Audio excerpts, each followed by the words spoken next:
तो नमस्कार दोस्तों, स्वागत है मगन ट्यूटोरियल्स में। उम्मीद करता हूं सब लोग स्वस्थ होंगे, व्यस्त होंगे, जबरदस्त होंगे। दोस्तों, आप लोगों को पता है कि रिव्यू की डेट अभी नहीं लगी है, लेकिन सुनने में ऐसी बातें आ रही हैं कि अब जल्दी ही उसकी डेट लगने वाली है।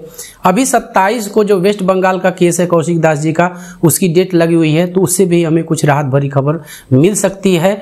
पप्पू सर की जहां तक बात है, उसके संबंध में भी कुछ बातें मैं आज आपके सामने शेयर करूंगा। तो अभी कहने का ये अर्थ है कि अभी थोड़ी सी धड़कनें बढ़ी हुई हैं, हमारी भी ऑफकोर्स धड़कनें बढ़ी हुई हैं कि अब जो है वो फैसले की घड़ी आ चुकी है या आने वाली है।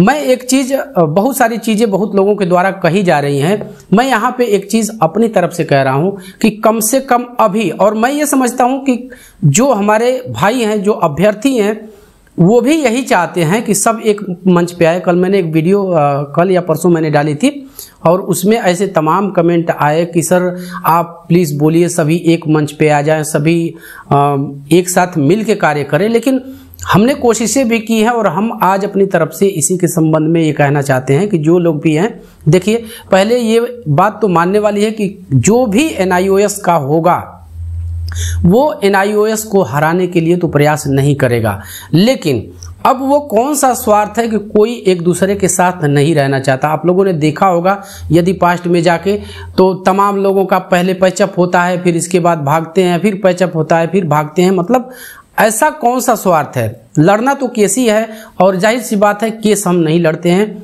हम सिर्फ एक माध्यम है। हम वकील खोजते हैं, हम AOR खोजते हैं, हम अपनी केस की हिस्ट्री समझाते हैं, ब्रीफिंग करते हैं और वो केस लड़ता है।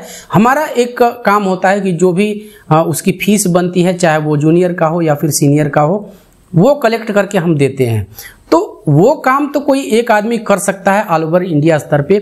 ऐसे प्रयास आप लोग जानते हैं कि नंदन सिंह बोरा सर के समय हमने किया भी था और बहुत हद तक कोऑर्डिनेशन बना भी था, लेकिन आगे चल के फिर वो चीज़ें छिन्न भिन्न हो गई हम कहें। लेकिन अभी इस पॉइंट पे आप लोग जानते हैं कि जो वेस्ट बंगाल का केस है, जो 27 अभी अगस्त को लगा हुआ है, मैंने आपको इस बारे में अपडेट भी किया था, कुछ इस बारे में और भी आगे क्षमा कीजिएगा, आगे चल के मैं आपसे बातें करूंगा। लेकिन यहाँ पे एक चीज मैं कहना चाह रहा हूं कि आप लोग को पता है कि ये केस रिव्यू के साथ ट्रांसफर पिटीशन के साथ टैग था, जिसकी सुनवाई सितंबर में होनी थी।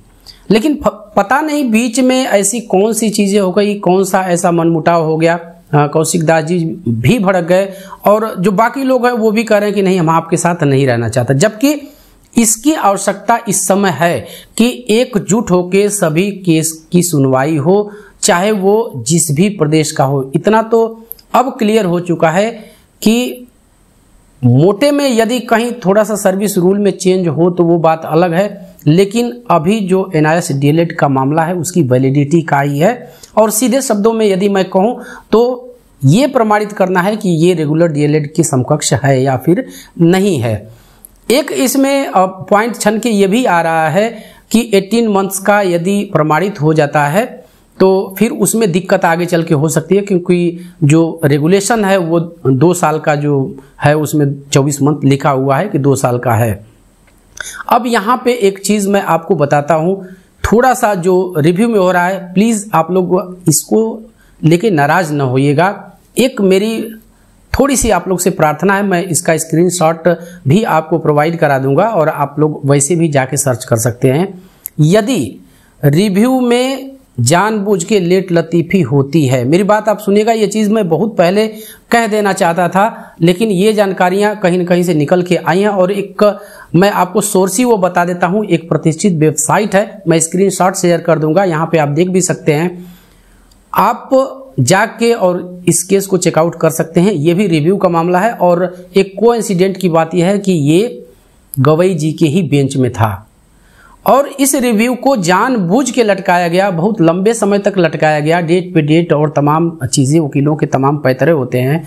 और गवई जी इस कदर रिजिड हुए इस केस पे कि उन्होंने जुर्माना तक ठोक दिया, 10 लाख रुपए का जुर्माना। मैं यूं ही नहीं बोल रहा हूं, मैं ऑर्डर भी मगन ट्यूटोरियल्स पे अपलोड कर दूंगा पूरा का पूरा, मैं स्क्रीनशॉट दे रहा हूं, आप केस नंबर भर के भी ये सारी चीजें चेकआउट कर सकते हैं। उस वेबसाइट पे जाइए और पढ़िए, उसमें साफ साफ जजेस की टिप्पणी है कि रिव्यू और मिसलेनियस एप्लीकेशन लगवा के जो अभी का फैसला है उसको बदलवाने की एक हम कहें गैर जरूरी कोशिश की जा रही है इन आवेदनों से, जिससे कि और भी जो जरूरी केस है वो प्रभावित हो रहे हैं। इस तरह की टिप्पणी है।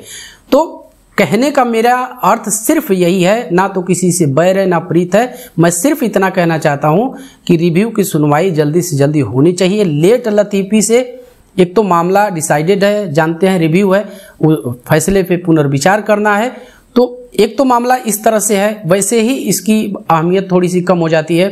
दूसरे, यदि आप अपनी तरफ से इस केस को लटकाते हैं तो इसका गलत इफेक्ट ही पड़ेगा। बस इतना ही कहना था। बाकी कोऑर्डिनेशन की जरूरत है और वो चीजें कहीं ना कहीं किसी न किसी रूप में हो भी रही हैं। पप्पू सर के बारे में मैं यहाँ पे बात जरूर करना चाहूंगा। 22 तारीख में मैं उस दिन अपडेट करता आप लोग को, लेकिन मैं व्यस्त हो गया। 22 अगस्त को सुनवाई कोलकाता हाईकोर्ट में रुबैया खातून वाला जो केस है उसकी हुई है, और उस दिन दिक्कत ये हो गई कि जो बंगाल प्राइमरी बोर्ड है उसका वकील वहां पे, उसके वकील उपस्थित नहीं थे। हालांकि 1 हफ्ते का टाइम मांगा गया था, लेकिन कोर्ट ने इसको डिनाई कर दिया। तो आने वाले 1 से 2-3 दिनों में आपको वहां से भी कोई न कोई गुड न्यूज मिलेगी, जैसा कि पप्पू सर ने कहा है, और उनकी बातें ऑलमोस्ट सही होती है। तो हम ये मान के चल रहे हैं कि एक SLP और आने जा रही है निकट भविष्य में। तो अब फिर से जितने भी इस रास्ते के मुसाफिर थे, अब घूम फिर के सब फिर से एक बार जमावड़ा माने सुप्रीम कोर्ट में उनका लगने वाला है, किसी का आगे किसी का पीछे। लेकिन बेहतर यही होता कि कोऑर्डिनेशन होता। अब भी हमारा इस तरह का हम प्रयास करने की कोशिश करते हैं कि कोऑर्डिनेशन रहे। आप इतना मान सकते हैं कि सारे मामले एक ही हैं और एक ही मंजिल है, वो है NIS DLED की जीत। और इसमें यदि सबका कोऑर्डिनेशन हो जाता है तो ये एक शुभ संकेत होगा। तो बहुत बहुत हम शुभकामनाएं देना चाहेंगे दोस्तों, अग्रिम शुभकामनाएं आपको कि केस हमारा जो है वो उसका रिजल्ट जो है हमारे अनुसार आए, पॉजिटिव आए। और आज तक के लिए यही कहना था। तो बस दोस्तों यही था आज के इस वीडियो में। उम्मीद करते हैं कि आपको वीडियो पसंद आई होगी, और चलते चलते वही रिक्वेस्ट दोस्तों, कृपया इस चैनल को लाइक शेयर और सब्सक्राइब जरूर कीजिए दोस्तों। जब आप ऐसा करते हैं तो हमें मोटिवेशन जरूर मिलता है। मिलते हैं अगली वीडियो में, तब तक के लिए नमस्कार।